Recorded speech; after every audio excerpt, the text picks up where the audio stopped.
दोस्तों, एक बार गौतम बुद्ध अपने शिष्यों के साथ एक वृक्ष के नीचे बैठ विश्राम कर रहे थे। उस वृक्ष की छाव में बुद्ध अपने शिष्यों की जिज्ञासा दूर कर रहे थे। बुद्ध के सभी शिष्यों एक एक करके उनसे प्रश्न पूछ रहे थे और गौतम बुद्ध उनके प्रश्नों के उत्तर दे रहे थे।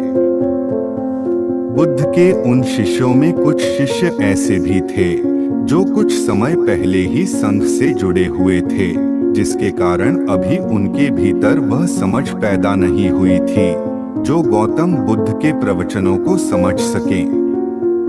गर्मियों का समय था, सूरज अपने चरम पर था और चारों तरफ धूप ही धूप थी। लेकिन उस वृक्ष के कारण बुद्ध और उनके सभी शिष्य आराम से छाव में बैठे हुए थे।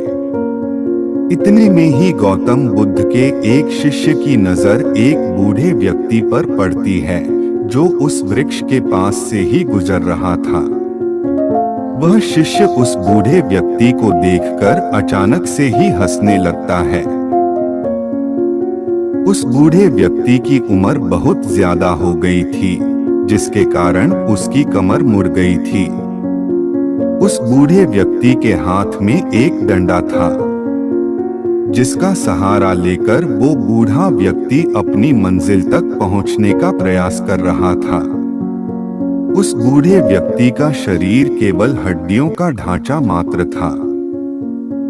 अपने शिष्य को हंसते हुए देख बुद्ध उससे कहते हैं कि मेरे प्रिय शिष्यों, कृपा कर हंसो मत, क्योंकि जिस व्यक्ति को देखकर तुम अभी हंस रहे हो वो कोई साधारण व्यक्ति नहीं है, बल्कि वह व्यक्ति इसी क्षण तुम्हारे जीवन को रूपांतरित करने की क्षमता रखता है। जो आज तक मैं तुम्हें सिखा नहीं पाया, वह यह बूढ़ा व्यक्ति तुम्हें सिखा रहा है। इसके द्वारा दी गई सीख को बेकार ना करो। बुद्ध की ये बात सुनकर वह शिष्य बुद्ध से कहता है कि मुझे क्षमा करें गुरुवर, पर मुझे ये समझ नहीं आ रहा है कि एक बूढ़ा व्यक्ति जो खुद अपने शरीर और अपनी बीमारियों से लाचार है, वो मुझे क्या सिखा सकता है। फिर बुद्ध उस शिष्य से कहते हैं कि ये बूढ़ा व्यक्ति तुम्हें तुम्हारा भविष्य दिखा रहा है। जिस बुढ़ापे को और लाचारी को देखकर तुम अभी हंस रहे हो, वो बुढ़ापा और लाचारी तुम्हारे जीवन में भी आने वाली है। यह बूढ़ा व्यक्ति तुमसे कह रहा है कि अभी समय है, इस स्वस्थ शरीर का अच्छे कर्म करने के लिए उपयोग करो। अगर तुम्हारा ये स्वस्थ शरीर तुम्हारे हाथ से निकल गया तो फिर से वापस नहीं आएगा। फिर वह शिष्य बुद्ध से कहता है कि क्षमा करें गुरुवर, परंतु मेरे मन में यह विचार ही नहीं आया कि मैं उस बूढ़े व्यक्ति से कुछ सीख सकता हूँ। उसे देखकर केवल मुझे हंसी आ गई। बुद्ध ने कहा, ऐसा इसीलिए हुआ क्योंकि तुम्हें अपने भीतर कहीं ना कहीं लगता है कि जिस स्थिति में आज वो बूढ़ा व्यक्ति है, उस स्थिति में तुम कभी नहीं आओगे।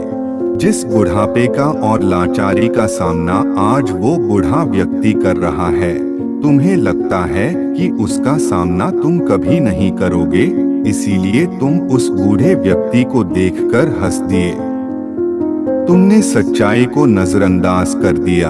अगर तुम सच्चाई को देख लेते तो चाहकर भी अपने आंखों के आंसुओं को नहीं रोक पाते, परंतु तुमने सत्य को अनदेखा कर दिया और तुम बहुत बड़ी संभावना से चूक गए। बुद्ध की ये बात सुन वो शिष्य बुद्ध से क्षमा मांगता है और संकल्प लेता है कि वह अपने स्वास्थ्य का उपयोग अपने अहंकार को बढ़ाने में नहीं बल्कि परम सत्य को पाने में करेगा।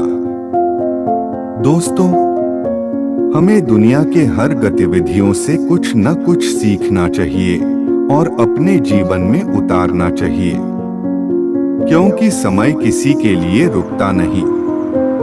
और सबसे जरूरी बात, इंसान को सच से भागना नहीं चाहिए बल्कि उसका डटकर सामना करना चाहिए। यही सत्य है, परिवर्तन ही संसार का नियम है।